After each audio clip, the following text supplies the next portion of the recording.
there. Can't mark. Revolt tries to keep it inside the field of play. Martin knocks it back to Revolt. Revolt to goal. That is the best passage of play you will see this year. That was superb from Dustin Martin. Oh, that's a gee whiz. That's a throw. How does that kick miss? Oh, no doubt about that. Look, the crowd's just seen it. They're not happy at all. No wonder he's laughing. We're going to see that throughout the week. I think Dusty knew he got away with that one.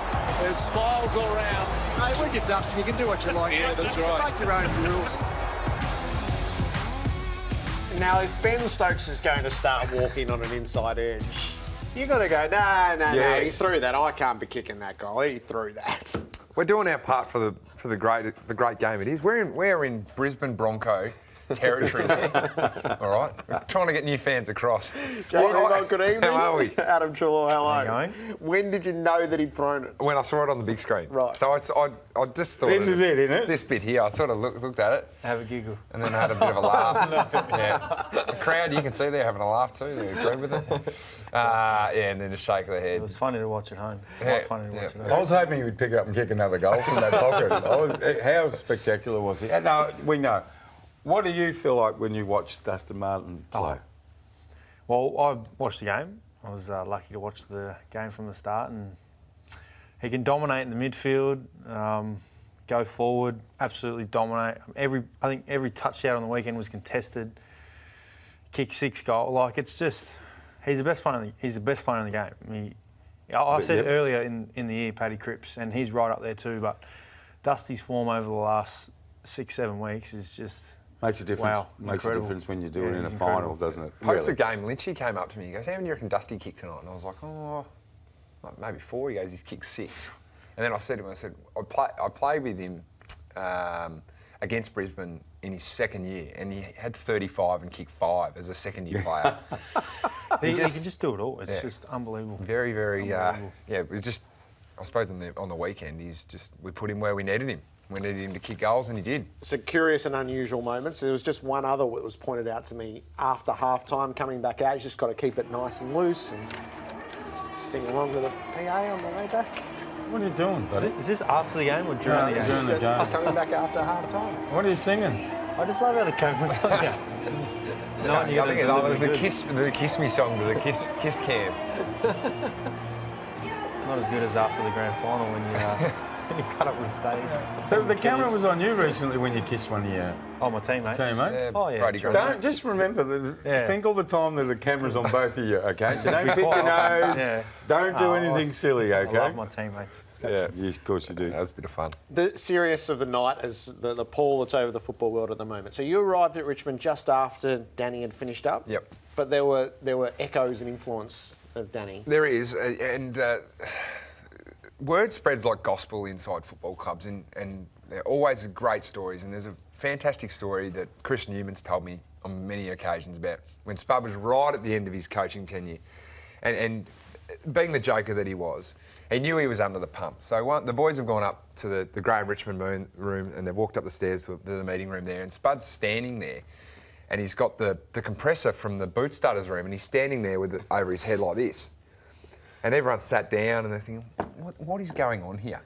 And he's like, "What do you reckon, boys?" And they're like, what's Spud? He goes, "I'm under the pump, aren't I?" This is the media commentary that have been going around. So he, You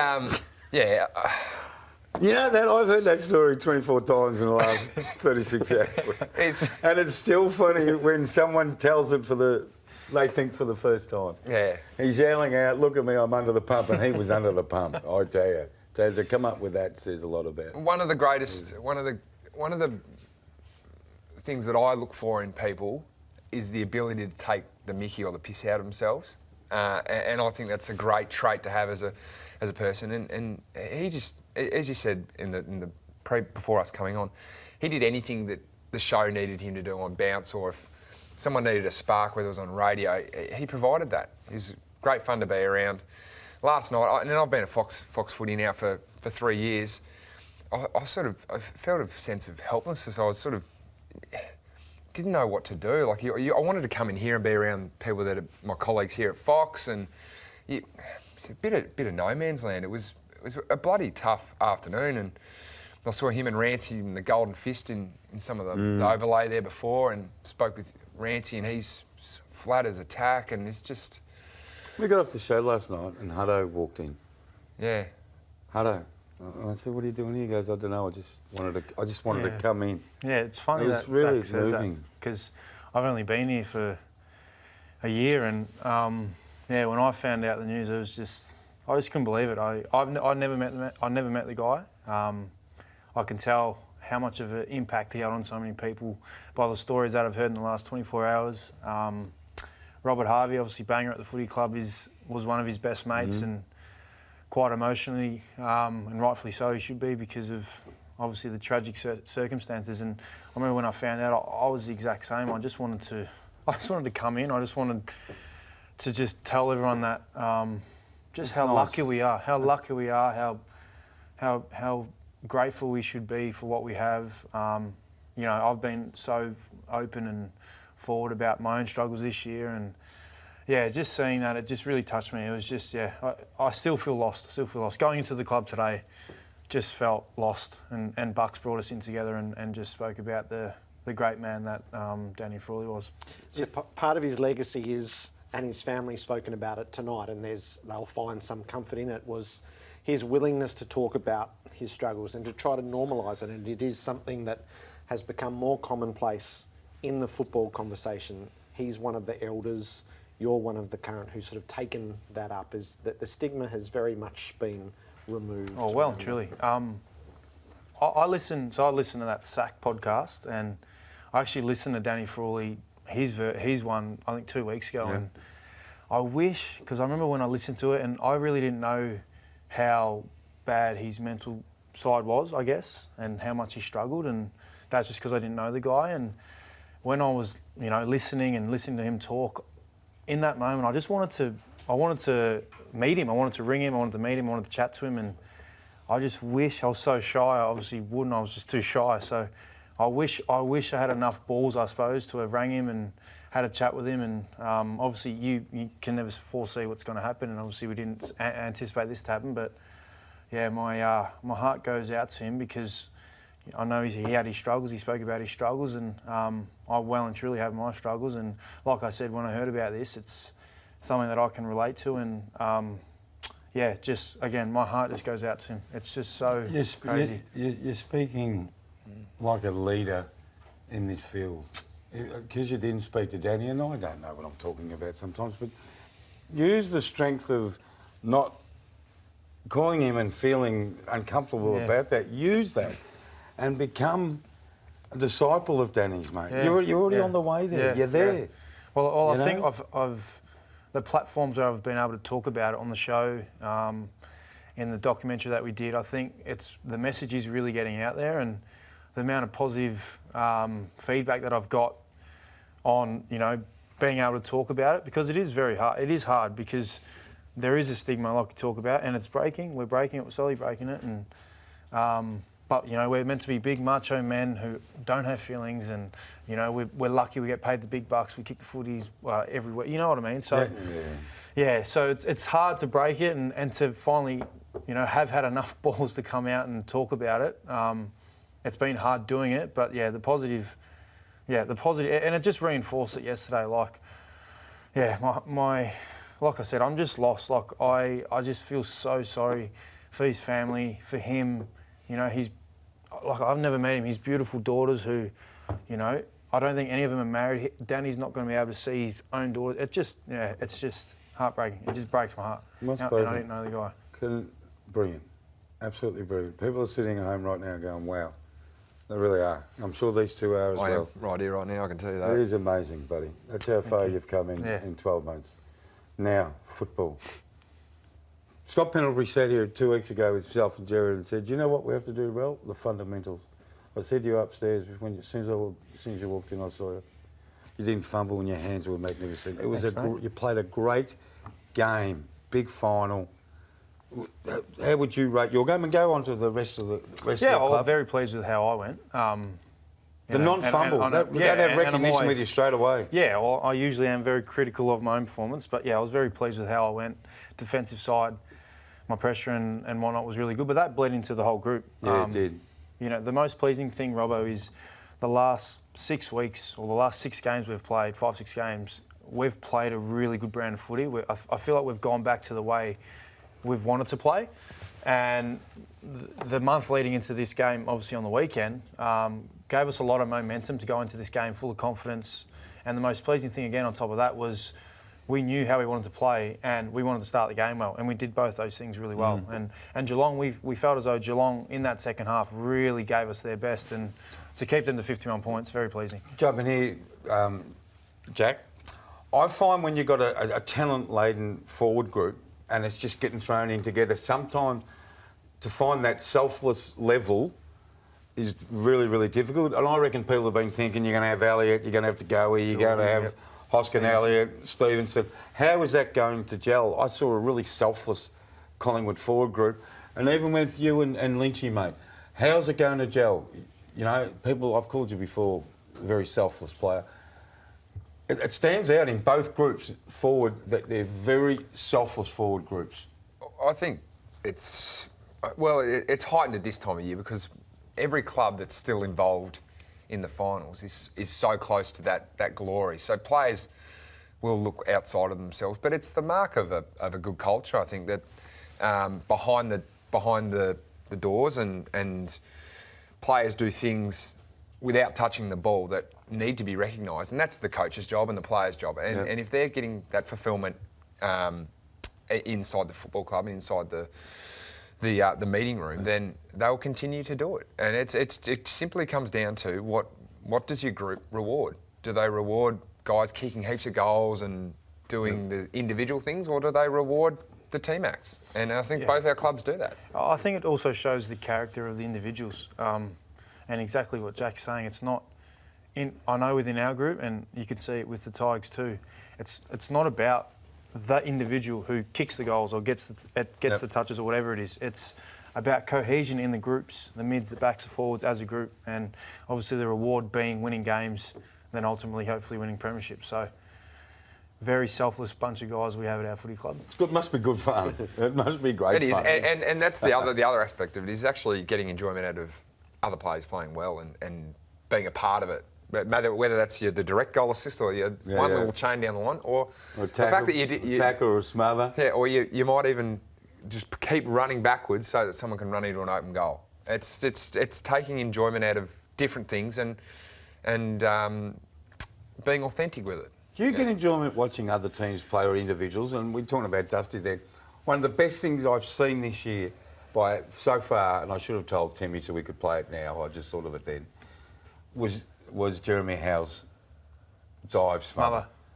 Did you see it? He dived from here you could to see that the look in his screen. face. He had this angry look. To smother a ball from Tim Kelly. It was like, wow. And we had Jeremy, because you couldn't get in here last week. Jeremy sat here and I was just wrapped for him, and I thought that's going to be talked about all day on Monday and Tuesday to say, wow, what a effort. And you guys, you would have had some in your game as well. Yeah, Brisbane. But did you see it? I didn't see the Jeremy Howe one, but you look for it. You look for those acts that you go, geez, I'd love to play with that guy, because I know that when we need him to centre the ball, he's going to centre the ball. Yeah. Like I reckon, I'd love to play with Tom Hawkins, because I think he is the epitome of what a big key forward needs to be.